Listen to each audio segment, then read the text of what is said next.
Yo. Let's see.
One, two. Can you hear me now?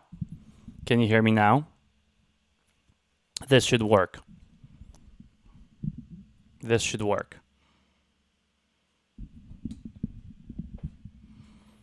Can you hear me now? This should be better. Okay, great. Awesome. Finally. Yes, sorry, my bad. I'm still figuring this out. Yeah, awesome. Man, Rick came and you guys couldn't hear me.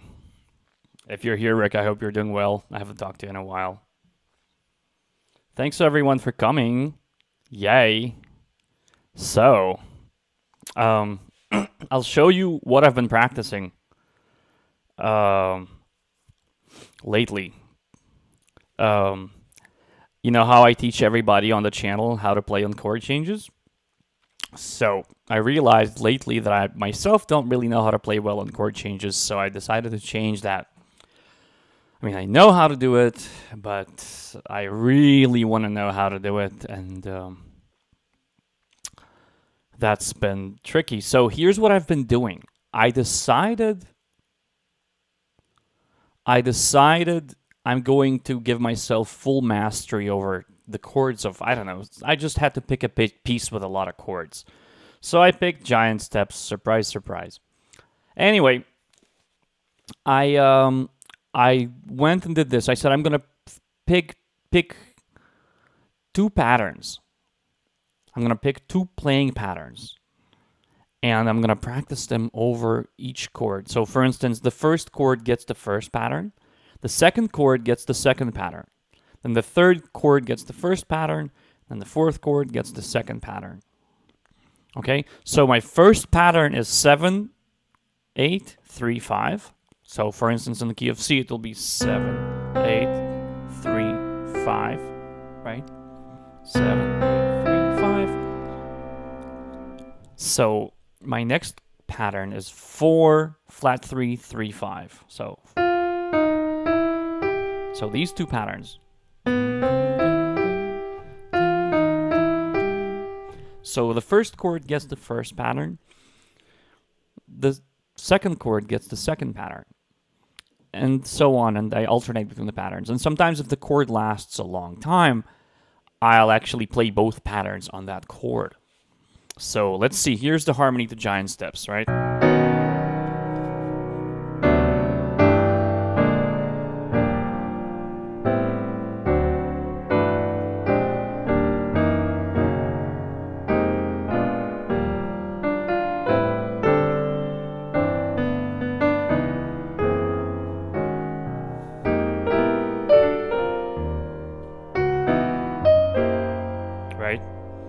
So first, I'm gonna play it slow and show you guys what's the first pattern. It goes on the first chord. So 7, 8, 3, 5. 7, 8, 3, 5 on B major. Next chord is D7. So 4, flat 3, 3, 5. So you see what I'm doing? Next chord has 7, 8, 3, 5 again. 7, 8, 3, 5. Next chord 4, flat 3, 3, 5. So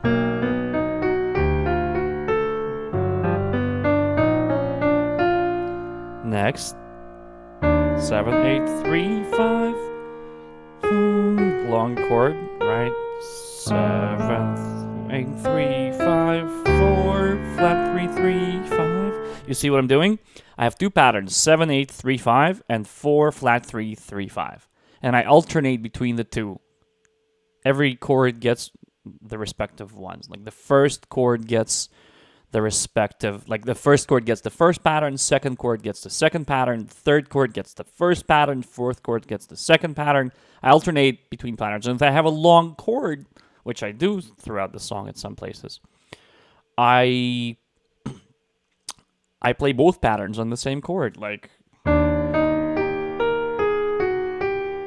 7, 3, 7, 8, 3, 5, 4, flat 3, 3, 5. So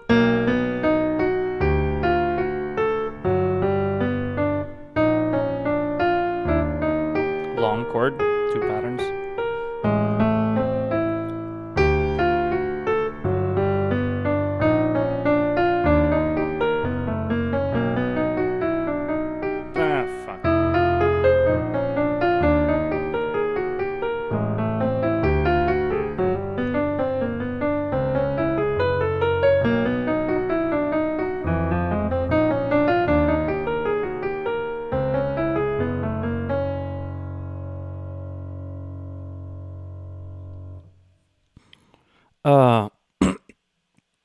Yeah. Do you guys understand? Tell me if you understand. If this is unclear, please write a comment and I'll explain it slower. That takes a lot of CPU. That's why I do it slow. But you would be shocked when you practice stuff like this. It really gives you a lot of freedom, man. It makes your fingers go to places they would have not otherwise gone to. And it opens, and then that's just two patterns, right? You could come up with your own patterns and then practice those, or maybe on different songs. I chose this song because it's usually 2 chords per bar.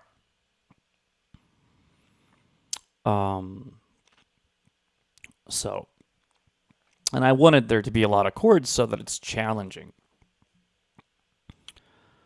If anyone is unclear, there's 15 people watching. I can explain it again. So I decided to practice 2 melodic patterns. 7, 8, 3, 1. Like 7, 8, 3, 1. And then the second pattern is 4, flat 3, 3, 5. 7, 8, 3, 1. 4, flat 3, 3, 5. Those 2 patterns is what I'm going to do. And I confine them to each respective chord. So when I'm on a C chord, right? What's 7, 8, 3, 5 on the C chord? B, C, E, G. And if I want to play the second pattern on C, what's 4, flat 3, 3, 5? It's 4, flat 3, 3, 5. You see? And if I was on a G minor chord, right? What's a 7, 3, 5? 7, 8, 3, 5. I do like a major 7, 2.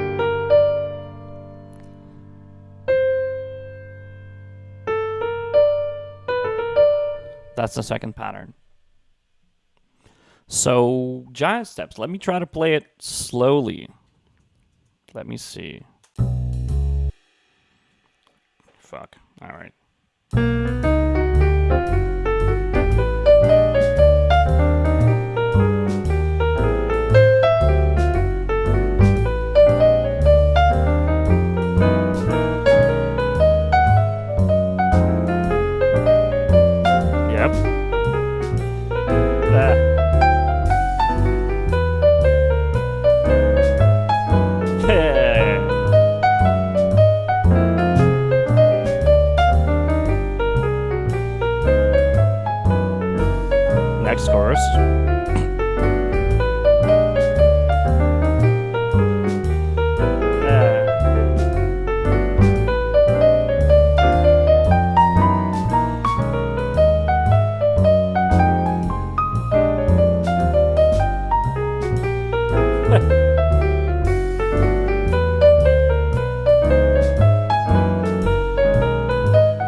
So okay, so what do I notice?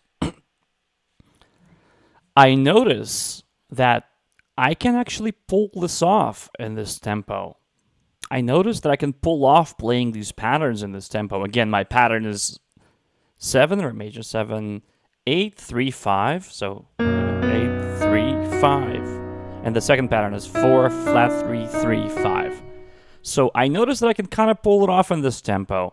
So what do? I don't want it to become too doable. I want it to be also a little bit challenging. And this isn't quite challenging. So I'm going to increase the tempo just a little bit and push myself. And you're going to start hearing me messing up because, okay, it's 115 right now. Let me put it 120. See, this is a little faster. Not much faster. Believe me, when you're doing something complicated like this, speeding it up even 5 BPM is you're going to feel that in your brain. Because I have to constantly confine these patterns to the chords. And this is a really cool way of mastering the chord changes. I'll make a video on this. I made a bunch of video for you guys on how to master chord changes. And there's a video with this idea in it, but it's not this explicit. I'll make a video on this. But for now, let me try it a little faster and see if I fail. If I fail, then that's my speed. If I don't fail, then I'll make it even faster. Until I'm like, oh, this is hard. And that's where I'm going to stop increasing the tempo, and that'll be my tempo for like, I don't know, 4 or 5 days. Is it clear so far? Tell me if it's clear. Okay, let me see.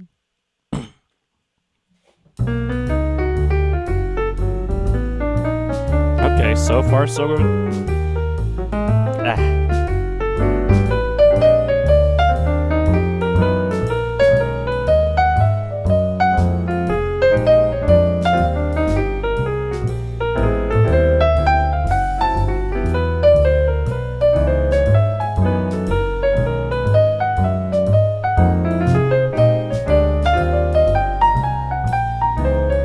Pretty easy. I don't fly through this, but I can talk and do it at the same time, which means that it's not that hard for me. So I'll increase the tempo. Okay, let's do it faster. 120, 125. Let's go to 125 BPM. And I'm showing you guys in real time how I am calibrating my own practicing. I'm trying this, and remember I always talk about finding the sweet spot between challenging but doable when you practice. It's the same as the gym. If the weights are too easy, your muscles aren't growing. If the weights are too heavy, you can't lift them, your muscles aren't growing. You have to find the kind of weights that it's like you can pull it off, but it's not easy. And that's what you should work out with. It's the same with music. So I say, okay, this tempo is too easy. If I increase it by 20 BPM, it'll be too hard. I won't really grow. So, okay, I'm slowly increasing the tempo to find where my sweet spot is, where it's like I can pull it off, but it's not easy for me. And then I'm going to stick with that tempo for 4 or 5 days. And after 4 or 5 days, it'll get easier.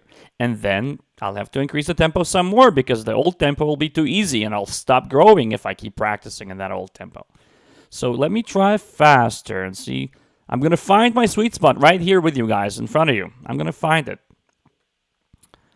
Okay. Okay.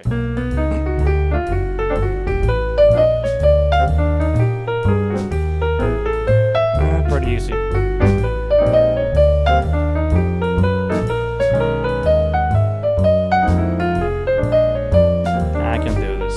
Nah, this is bullshit. Alright, I'm increasing it to 130. Okay. Okay, here we go.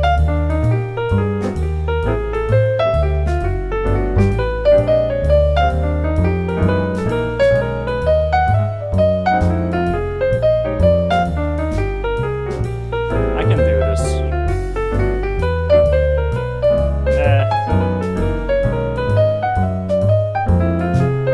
Nah, this is bullshit. 135. Let's see. Okay.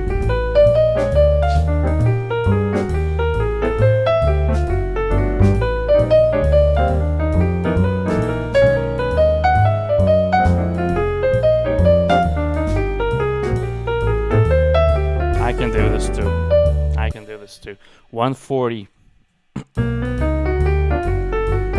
know what? Fuck this. 155. Let me start heavier. I think I'm underselling myself here. 155.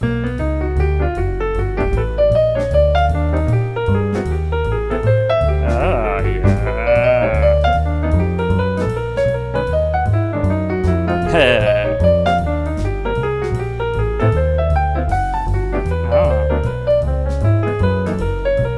Harder.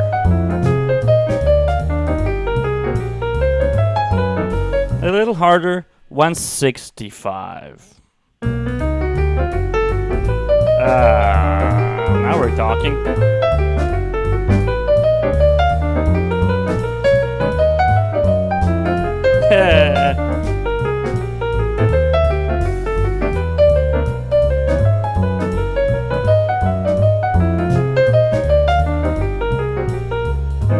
See, I'm fucking up.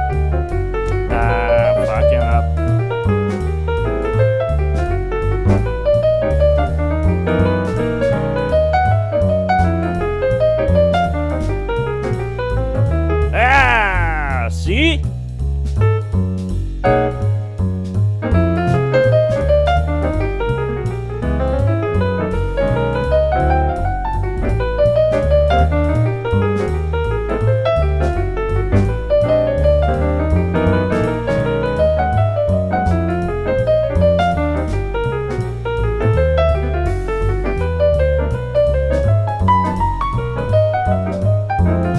Really hard. I think I can do a little heavier. 170. Let's see.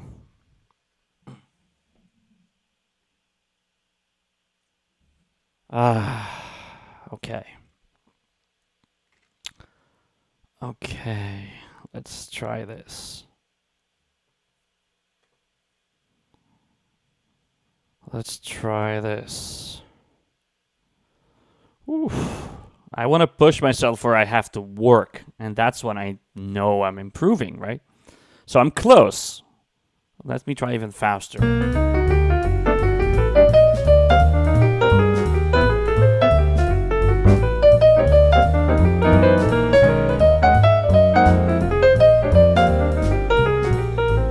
Ah! See?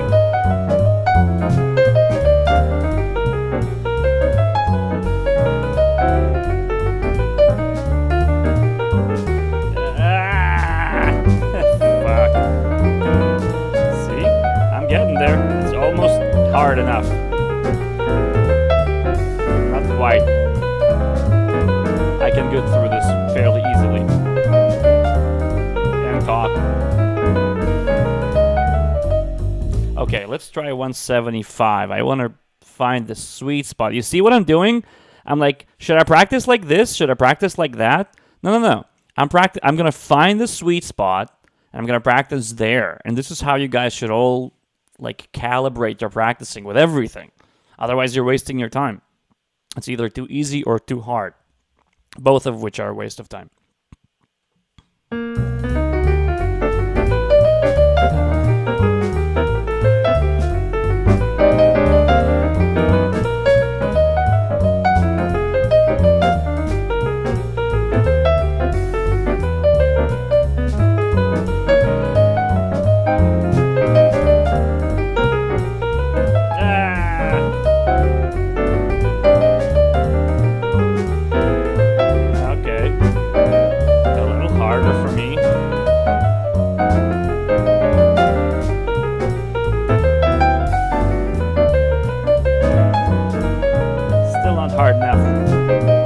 Talking.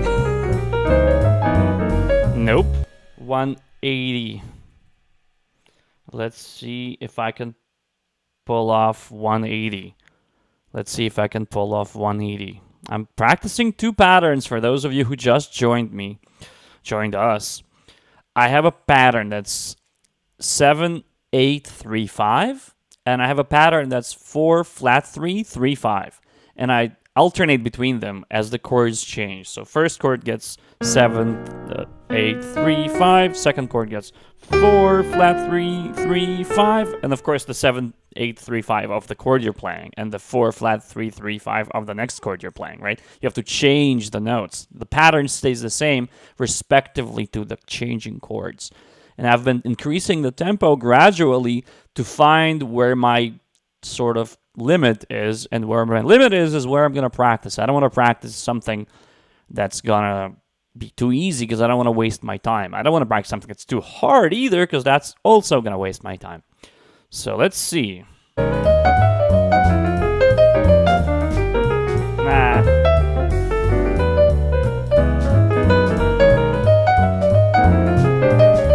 Nah, fuck, it's easy. I mean, it's not perfect, but I can sense that it's not where I should be. 190. Fuck it, 200. If 200's too much, I'll back down. I have no pride about this.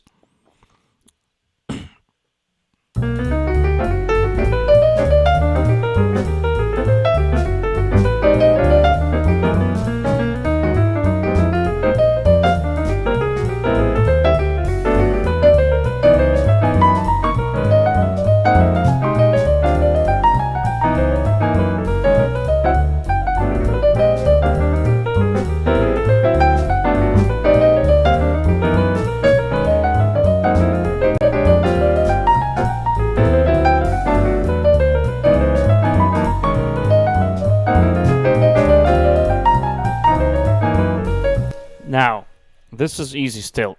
I'll pull it off. Now, the trick is... I practiced this 2 days ago at a really slow tempo and I was failing. But I was... I insisted and I kept practicing. And I think I'm doing better, as you guys can see. I'm not doing so bad. Okay, 200 is still not my limit. Let's do 210. 1, 2, 3, 4, 5, 6, 7, 8, 9, 10. Okay, I'm going to try 210. And if it's too hard, I'll back down. Again, I'm just trying to find which weights are too heavy for me and which weights are, too light. And which weights are just right to practice for the next, 5 days or 7 days. And then that'll feel too easy. Then I'll have to increase the weights. This is all a metaphor, yes? There's no weights involved in this, but it works in the same principle. All right, 210, Jesus.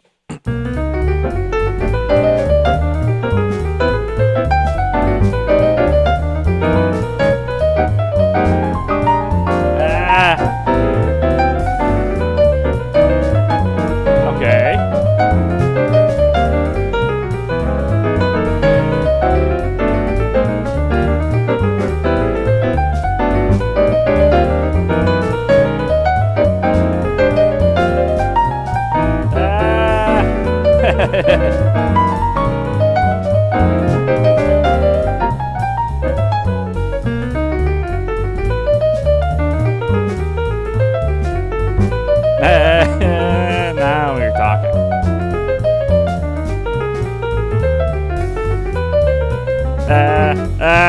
Fuck.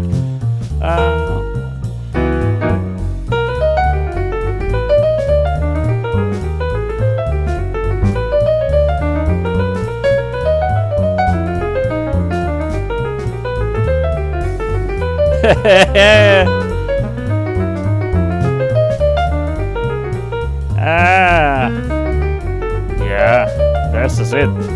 That's the tempo.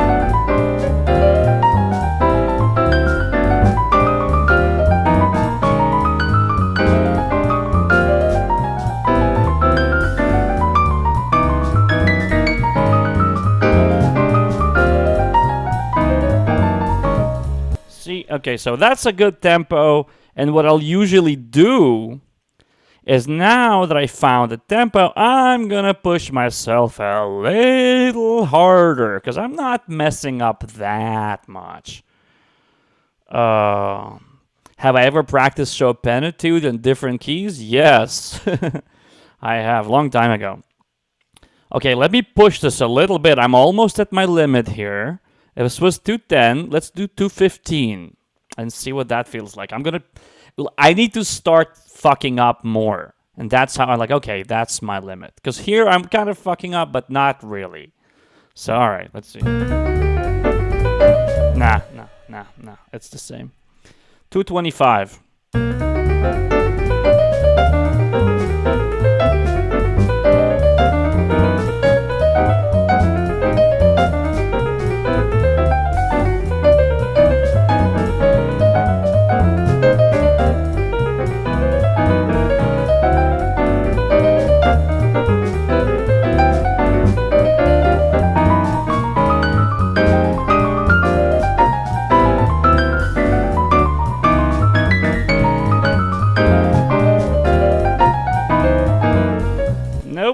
I think it could also be the case, gang, that I mastered this fucking pattern on this fucking song.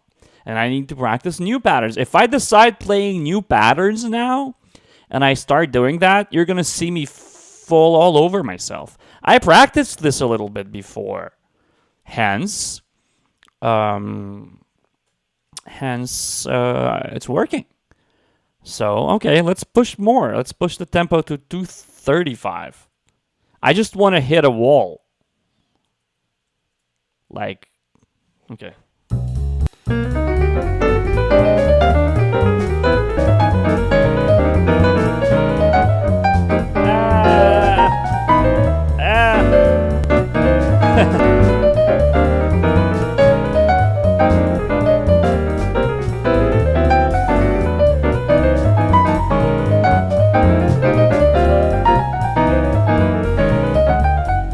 Yeah, not bad. Not bad. So this is becoming tricky.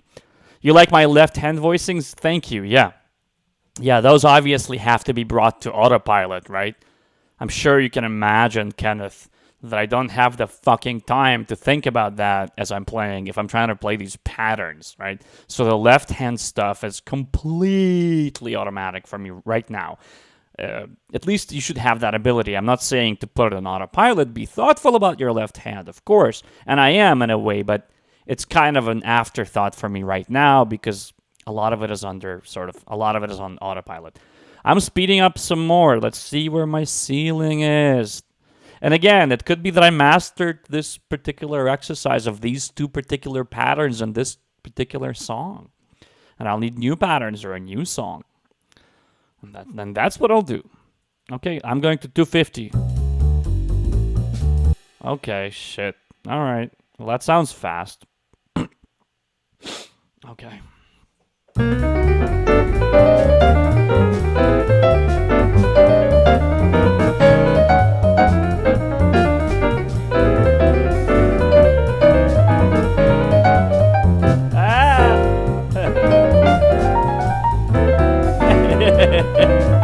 That's fast.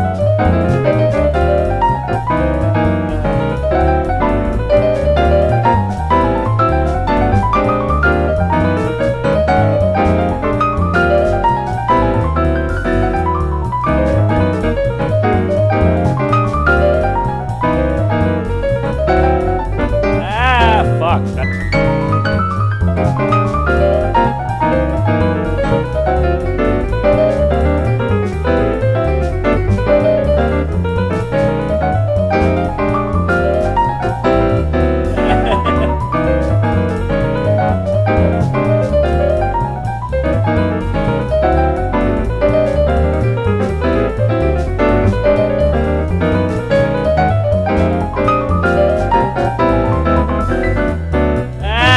Fucking A. Yeah. See? Okay. So that's challenging for me. That's a little hard for me. So I'm at 250. Okay. Well, I'm going to be practicing this at 250 for the next couple of days. I mean, let me see if I can go higher, because it's like hard, but 260. I want to really hit a wall and be like, okay, this is where I fail, right? That's what I'm after here.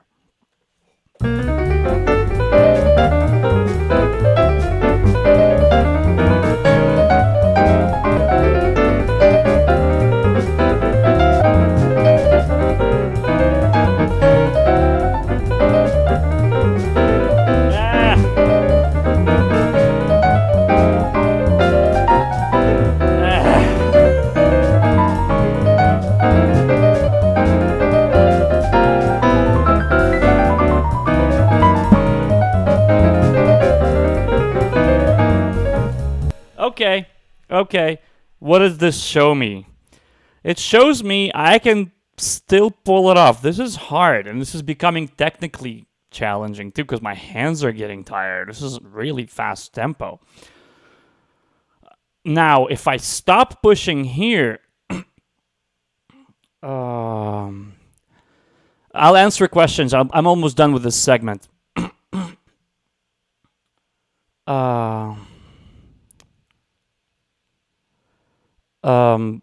If I stop pushing here, I'll be fine, because this is pretty fast. I'm just going to push because I have a big ego. Remember I told you I don't? Yeah, I do. This is 260. Let me go to 270. I want to really crash.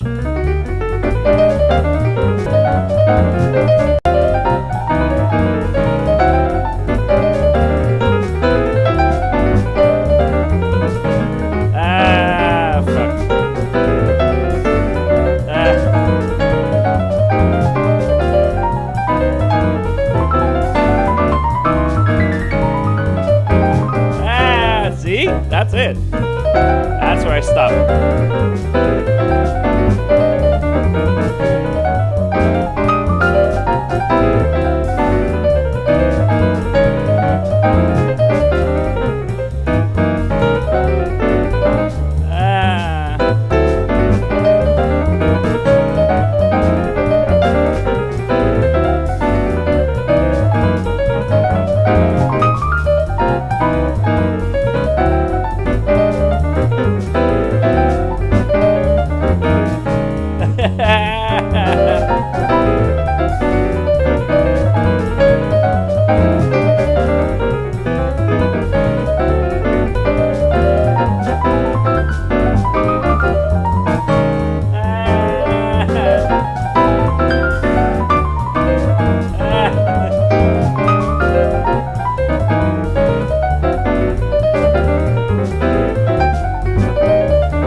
See? Yeah, this is my limit.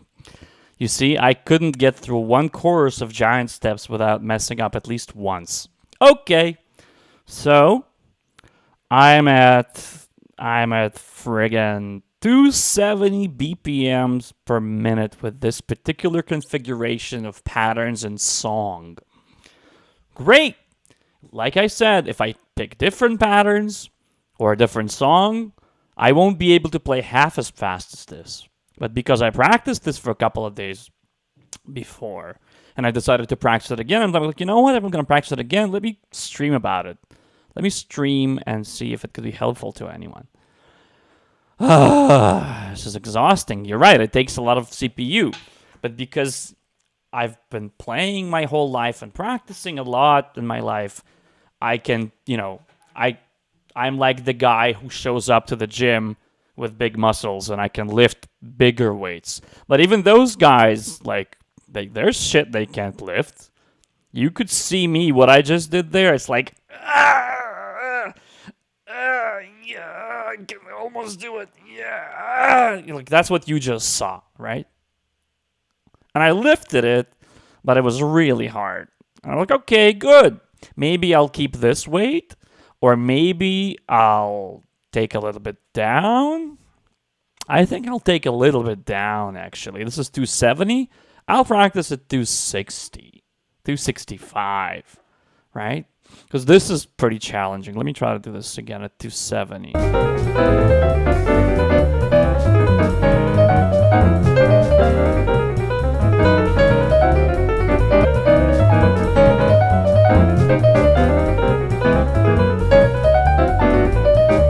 Yeah, no, I think that's good. That's good.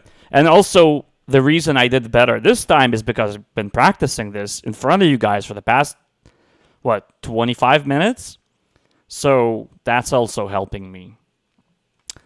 Yeah, so that's this portion.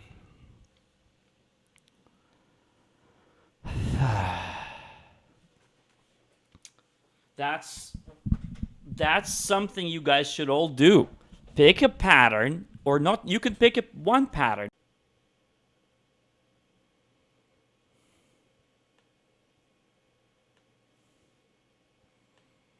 Yeah, it's challenging,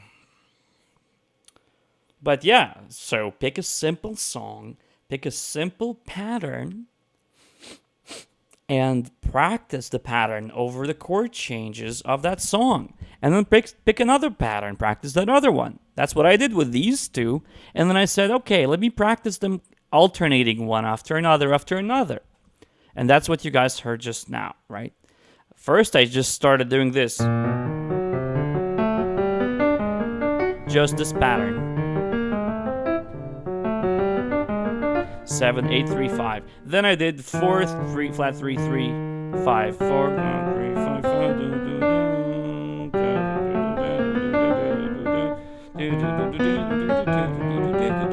I just did the second pattern. Now I'm combining the two because I want to challenge myself. Now I want to combine 4. Maybe that'll be my next step. I'll find like a third pattern or combine 3. It's hard to alternate things in 3 over a harmony that's square and 4 bars, 8 bars. But I'll try. That's going to be my next thing. I'll pick a different third pattern and I'll juggle the 3 over the form of 4. That's tough because it's comfortable for me right now that they are all. Or maybe on the long chords I'll play the 2 patterns, and this is how I'll always end up with the first at the beginning of each 4 bars or something. Anyway, how do you keep the comping interesting when the chords last like 2 measures? I first of all don't know that I always keep the comping interesting. Thank you for the compliment. I don't know that it's true. I try to play chords that work together in conjunction with one another. I try to sort of. I mean, again, for me, a lot of it is automatic and like, especially in these fast tempos, it's really hard to do it justice this way. I try and I practice. You could hear my left hand. You could hear how much I don't have to think about it, right? Imagine having to think about these patterns and having to think about my left hand too. I would lose my mind. I mean, I wouldn't lose my mind. I would just not be able to do it.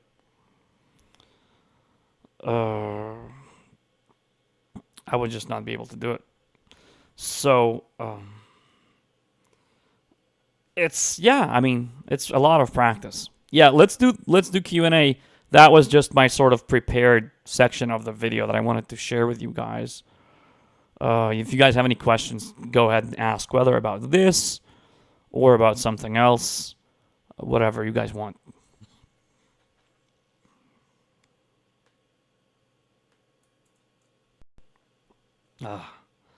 Whew, that was a workout, boy.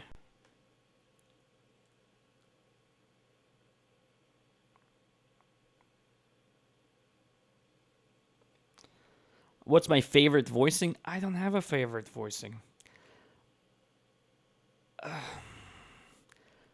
I have a bunch of favorite voicings. And I work on new ones all the time. Here, I can show you the voicing I'm working on right now. Here. I got this one. Here. This is the voicing I'm working on right now. It's like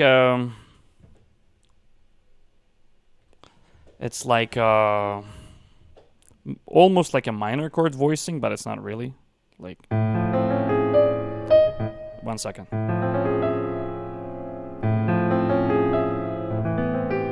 It resolves into this, like you see, like A minor.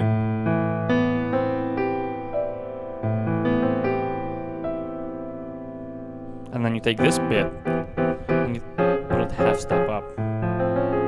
Woo! So I do.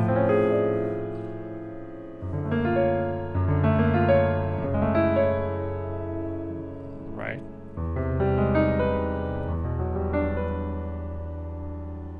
Stuff like that. G minor, for instance.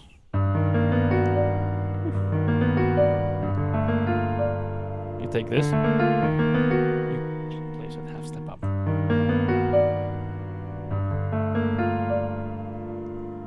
Right, I played this voicing my whole life. But this, woo! Russ Ferrante explained it as like a combination of 2 augmented triads, and I was like, okay, great. Now I need to make it into a device that I could just use, so.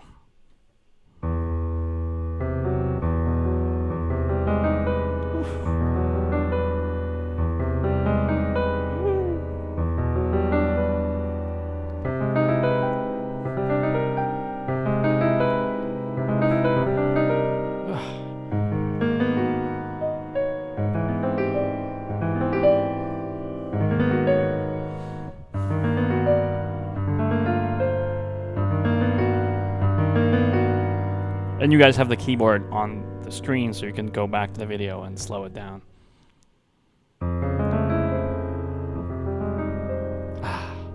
So that's that's what I'm doing now. Do I still practice execution, scales, arpeggios? No, I do not. But like a workout that I just did over the chord changes, trust me, that's a fucking workout for your fingers right there, if it's that fast.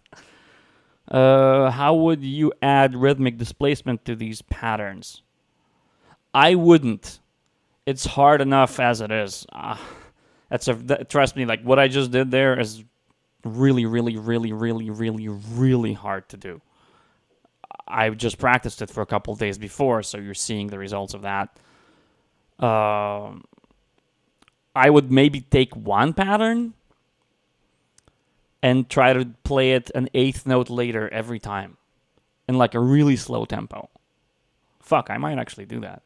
But I wouldn't combine the two. It's like too much, man. Like, believe me, the shit that I just did, like if you try to do it, your fucking brain will blow up. And then you want to displace that, good luck. Like, I can't do that. But if I take one pattern on like instead of 2, and I slow the tempo down a lot, like really slow, maybe I could take one pattern, confine it to the chords, and displace it every time by an 8th to the right or 8th to the left. Yes, I could see myself pulling that off in a really slow tempo for like a week, and then maybe faster.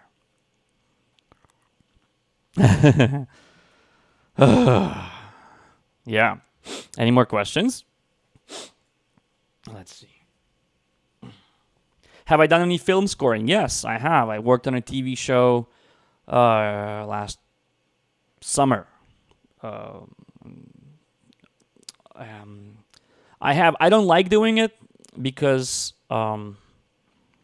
it's actually a reverse process of what everyone thinks. Like everyone hears my music and is like, my God, you could do film scoring.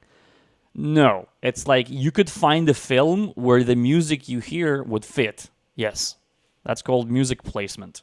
That's not film scoring. And then they give you a condom commercial and say, okay, score that. Or they give you like a Montezuma tribe battle. And then, score that. And then I'm like, okay, if I play my sensitive, beautiful chords, it doesn't really work with a Montezuma battle. And now I have to do something else and like adjust. And I can do that, but but it's just like, okay, I mean, I've done it, but then it's such a pain in the butt because you have to please the director, please the producer, please the this, please the that. And a lot of it's on spec, and like it's crazy deadlines. I don't want to score. Of course I can, and I do.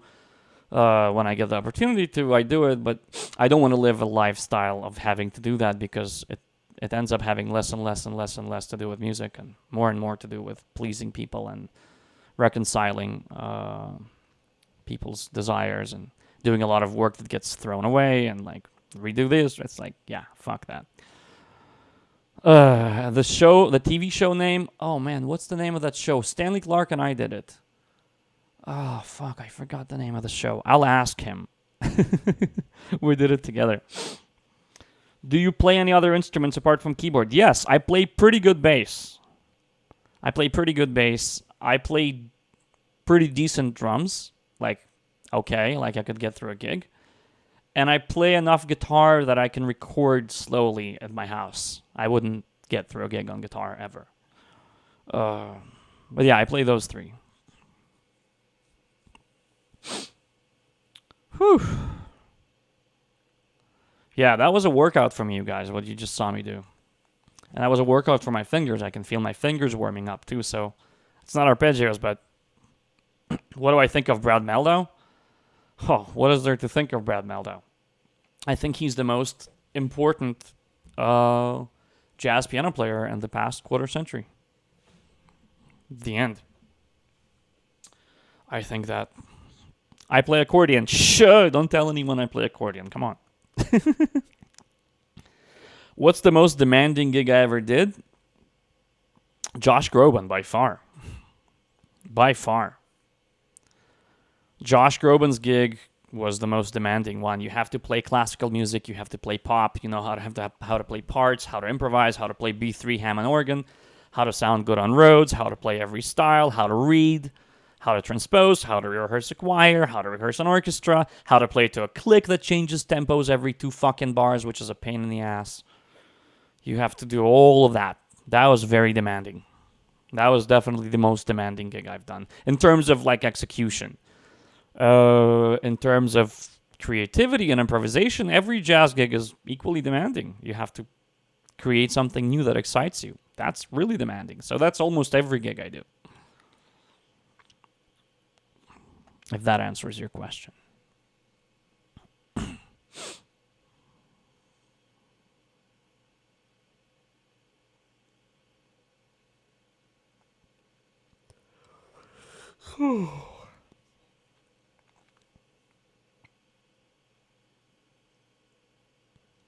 Yeah. That voicing is so cool. Larry Carlton is demanding, but it's demanding, of course, but it's demanding more so on my taste, right? Like Larry Carlton, again, every creative gig is equally demanding to me because I have to play the right shit, and that's hard. Whether it's with Larry or with Bob Reynolds or my stuff, like you have to play creative shit and not bore yourself to death. That's hard. So those are all demanding equally. But in terms of execution and actually proficiency and skill, Josh, I think, was the hardest one. It's just a lot. It's a lot on that gig. It's a lot. But yeah, Larry is demanding because you have to comp right and you have to play a solo where he like smiles at you because you're not bullshitting, and that's hard to do.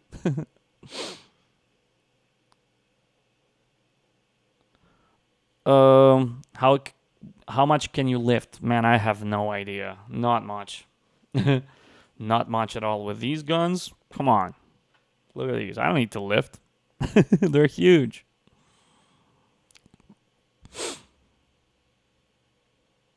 Do you feel comfortable with light-weighted keys or heavy-weighted keys?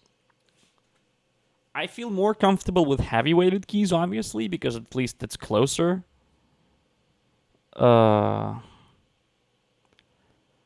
to a piano. I hate all keyboards equally. Well, not equally. The lightweighted are just hell. That's just, that should be a form of official torture. But yeah, I feel okay with those light ones as a secondary keyboard for auxiliary. Have you gone to a Barry Harris lesson with that mob of people? No, I wish I would have, but I have been studying lately. This guy on YouTube, his name is... what is his name? His last name is Raz. R-A-Z. Something Raz. And he has been going to those mob lessons for like 20 years. So what he's done, he's organized all the material very neatly. Because with Barry Harris, it's a lot of like, you have to sort of fish for those nuggets with him. But Isaac Raz, look him up on YouTube. Isaac Raz. He's been going to those mob lessons for like 20 years or something, or 15 years. And he's organized all the concepts very neatly. And he presents the Barry Harris stuff better than I've ever seen anyone present it, including Barry himself. Because Barry helps us a lot and teaches us, but like, it's still old school kind of like, yeah, man, it's just like, here's the shit, like here. But but Isaac Raz really went and organized all that material in a comprehensive way. Really recommend checking out Isaac's channel. I watch his channel all the time and practice the shit he teaches. And it's all Barry Harris stuff. He teaches exclusively Barry Harris stuff. Yep. You feel free to shoot questions even when I'm answering, because then I'm done and I'll have some questions to answer. What gig was the most fun? Oh, man. I've been really blessed. To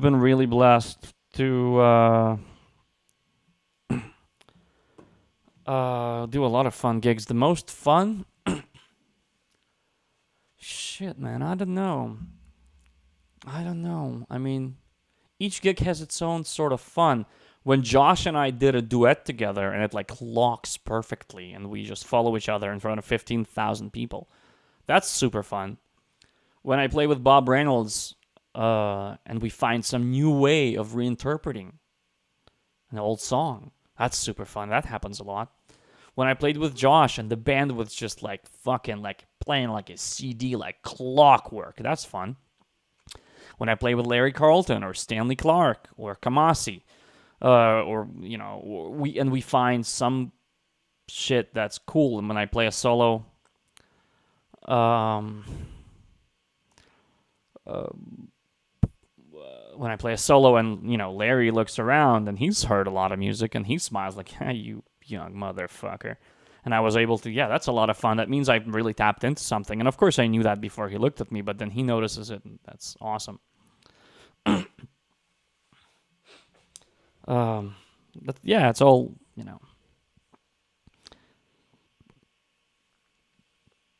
Have I played in South Africa? I have not. I'd really love to go.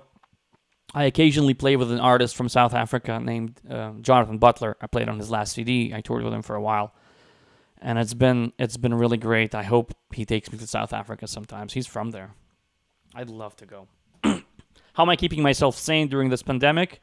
And am I working on original music? Those two questions will get the same answer. Yes, I'm working on original music, and that's how I'm keeping myself sane. I'm about 50-60% finished with the next album, you guys. We've done everything except orchestra, and I need to do some piano still. And it's so kick-ass. I love it. It's my best work yet. I think it's way better than the previous record.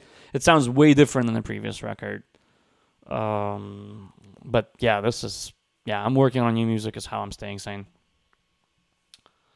Thoughts on Hiromi? Yeah, man. Hiromi to me is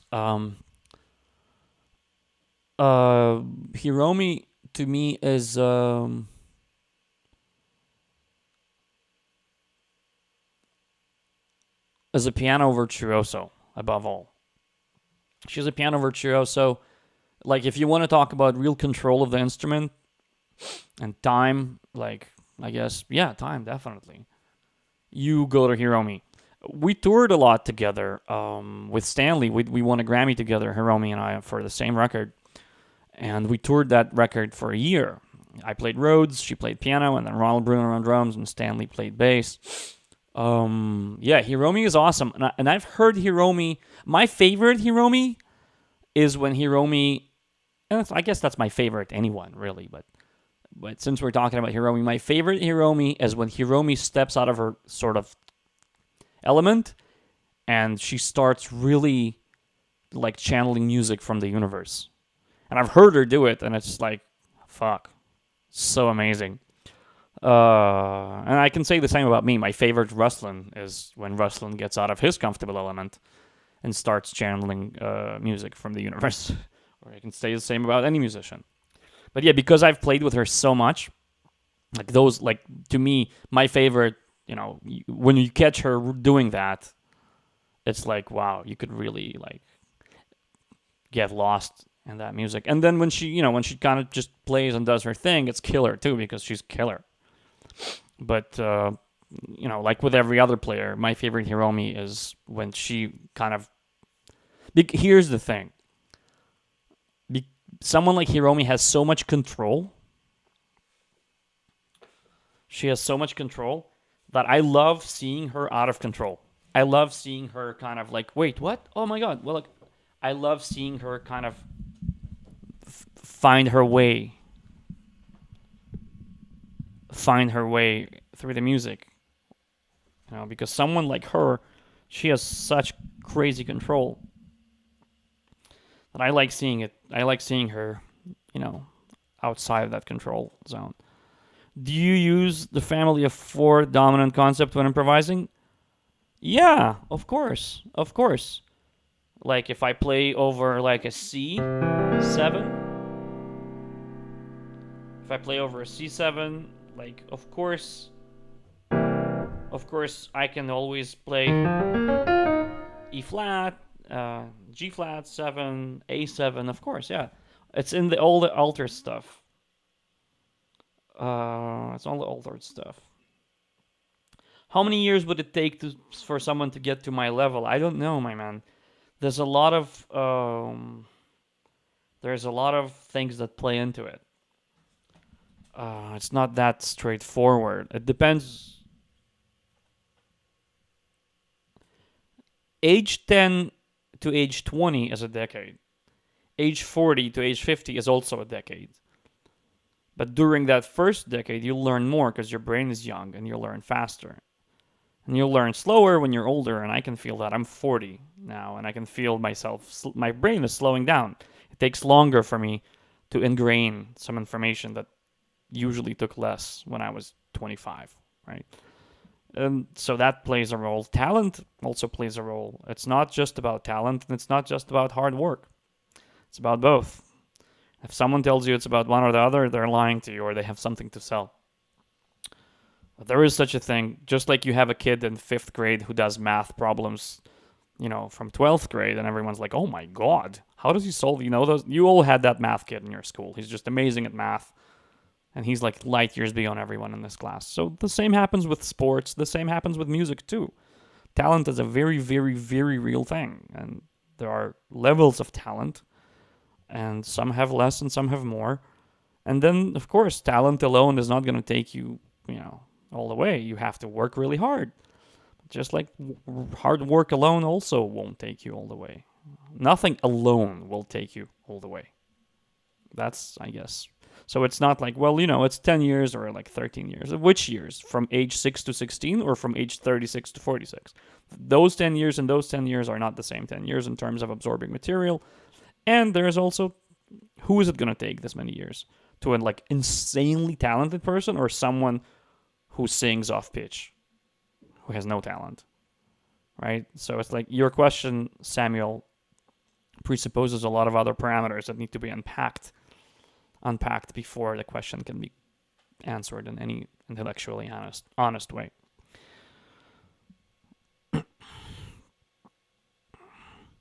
Do you think sight reading is a must as a professional musician? I see bass players like Hadrian or Pino that don't read and get great gigs, but must be pretty trained ear. Yeah, well, Hadrian is my brother, and Hadrian lost the Chick Corea gig because he couldn't read. Because Chick wants to bring a chart to sound check, and play it. It's not a must, but it certainly doesn't hurt. It also depends on the music. I think, in all honesty, also Chick wanted an acoustic bass, and Hadrian plays electric bass. That played a role too.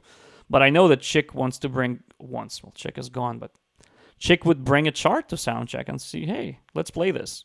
And Hadrian can learn a song super fast, but not that fast. If you put it in front of musicians, they just read the shit. And if you can't read, it's not a must at all. Especially if you play pop and rock and stuff like that, you don't have to. But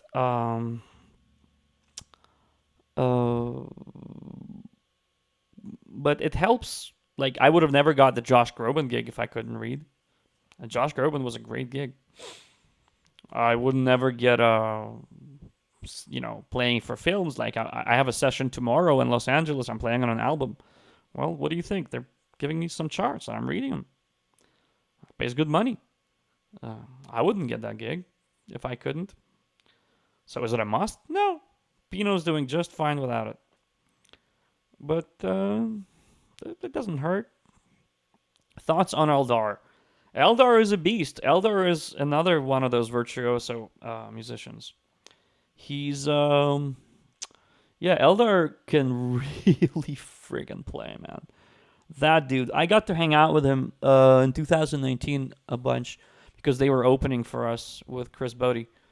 And yeah, man, he's a beast, and he's known for his traditional Oscar Peterson, Art Tatum stuff, but he can play a lot of other things too, and he's super musical, and yeah, man, he's great. I'm a beginning improv pianist. Advice on how to get better. Resources. As someone who's into jazz, what are some tips, man? If you're a beginner,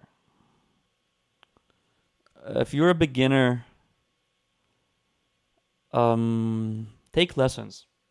Beginners should take lessons. Not forever, but just sort of to put your train on the rails, so to speak. You need lessons from a good instructor for a little while, I think. Because there are some basics that you don't want to reinvent the wheel. If you want to invent something, invent a new kind of car. Don't try to invent the engine. Resources, take lessons a little bit. And then you can stop and sort of go on YouTube and stuff and keep yourself rolling forward. Gabriela Montero. Yes, Gabriela is amazing. I still don't understand how she does what she does. I'm because Gabriela Montero basically improvises in any classical music style and of any composer. Yeah, she's out of her fucking mind. I don't know how she does this. At the time, I thought, is she just playing bits from pieces that she remembers or puts them together? Or what the hell is she doing? I don't know what she's doing. She's insane. Jesus Molina? Yeah. To me, someone like him, I almost wish he was born in 1970. I wish Jesus Molina was born in 1973. So that someone as ungodly talented as him wouldn't become a dancing circus monkey on Instagram. And he'd become a real artist. Instead of just a flashy thing that he is. Because if someone with that level of talent was in an environment that is not susceptible to, what I call ADHD music, and wasn't rewarded for it like all of us are rewarded for it online, then perhaps Jesus would have shaped into being an absolutely mind-boggling artist, because he's mind-bogglingly talented. Not to mention capable, right? Talk about a virtuoso. That guy is a fucking virtuoso. So yeah, that's my thoughts on Jesus.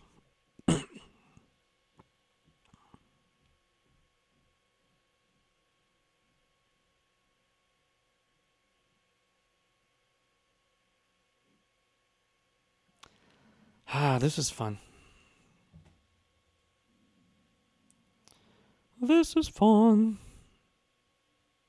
Nara Soul. Yeah, I heard of her. I don't really know her that well. I don't know her playing. I think she's a classical chick. And she like shows how she practices and stuff. I think she's good from what I heard.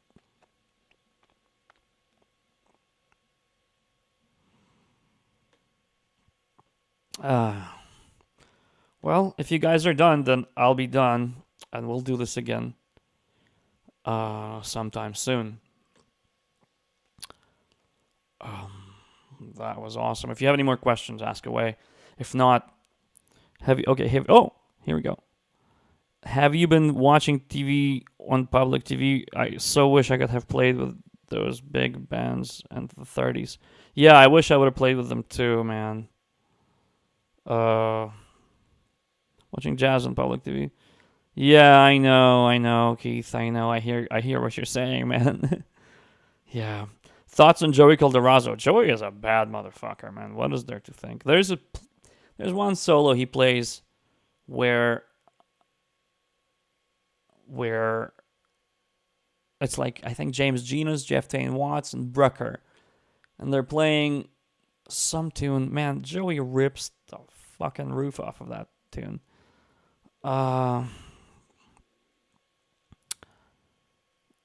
Yeah, Joey is great. Dan asks, do you ever feel like it's hard to be comfortable with your own phrases, like they are never as good as what you transcribe? And if you're already, oh my god, yes, I fucking feel this way all the time, Dan. Why do you think I feel this way all the time? I hate my phrases. I hate my phrases. Oh my god, are you kidding me? And I'm constantly challenging. Oh my god, dude, find me on Instagram, write me, let's talk about this. Ugh.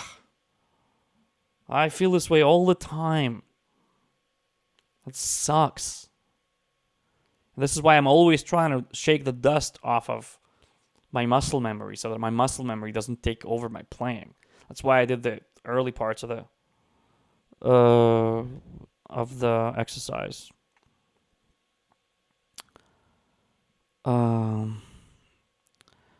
Where I'm trying to challenge my fingers. There's exercises I do for the inner listener that help with that too. But yeah, Dan asks, do I feel this way? That my phrases are never as good as what I transcribe? Even if I already have strong vocabulary, especially if you have strong vocabulary. That's when you get tired of your shit. Trust me, I have strong vocabulary. Ugh, dude, I hate this feeling. I feel it all the time, Dan. I hope you can see you struck a nerve with me on this one. What jazz pianists do I think have some of the most tasteful musical lines? Jeez. All the greats. Brad Mehldau, Keith Jarrett. Oh, fucking chick. Aaron Parks has great tasteful musical lines. Yeah.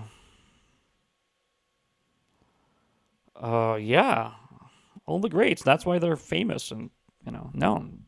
Partly because of their most tasteful musical lines. If you steer a real piano, that's not a real question. Come on, of course, real piano. Have I heard of Paul Bley? Of course. Paul Bley is awesome. Paul Bley is kind of like an unsung hero of the 70s. He was on that whole 70s scene where they were really experimenting and doing cool stuff. Yeah, Paul Bley is awesome. Kind of not really that famous anymore. You know? Hmm.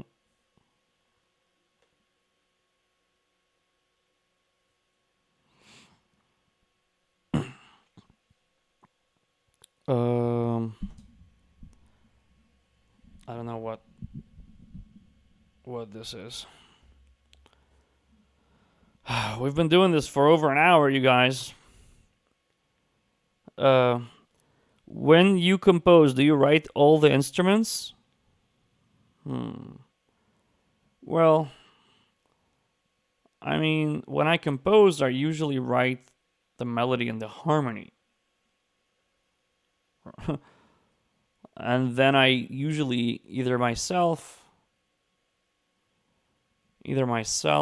or myself and my friend Jan, with whom I write, or myself and my friend Roy, with whom I also write, will just go and sequence the instruments in a sequencer like Logic or Pro Tools or Ableton. And then we'll just do the bass part and the drums. I guess that's a yes. I guess that's a yes answer to your question. I do. Spitfire or East-West depends on what articulations you need. They're all different. Some of them have better articulations for that. Some of them have better articulations for this. Depends on what you need it for. Have I heard of Ruichi Sakamoto? Of course. She's great. Great composer. I'm not familiar with her music that deeply, but the few things I am familiar, I thought were really beautiful. And she's really well known in the composer world, I think, Ruichi. She's one of those writer, I think, ladies that really does like big pieces. Thoughts about AI music? I don't have any. I guess it will depend on how close we can get AI to model the human brain, or if it'll just be sophisticated taskmaster.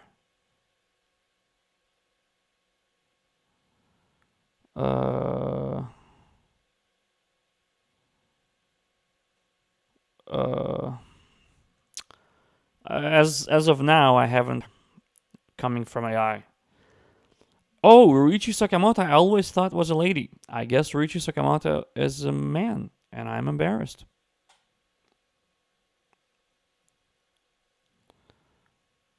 What's my ideal quartet with me on piano? Well, it'll depend on what sound I'm going for. If you look at Chick Corea, you can ask him, what's your ideal trio? And you can get an answer from him. The ideal trio was Brian Blade and Christian McBride. Or Petitucci and Chick. And Petitucci and Wackel. Or the other trio he had with Christian and Antonio Sanchez for a second. It depends on what it's, it depends on on what sound you're going for. I think. Most of all, I think it depends on that. I really like my quartet or trio quartet with Bob Reynolds a lot. I really enjoy playing with Benjamin Shepard on bass and whoever. It's hard. It depends on what side of myself I want to explore. You know?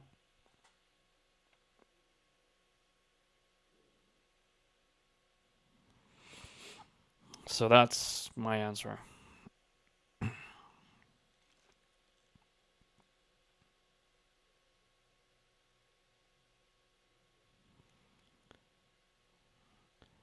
And with that, I think I'm going to bid you guys farewell. And I'll do it again in a couple of days. I'm going to get something to eat and practice that exercise a little more. And maybe try to displace it like you guys suggest. And I'll see you guys really soon, okay? Be good.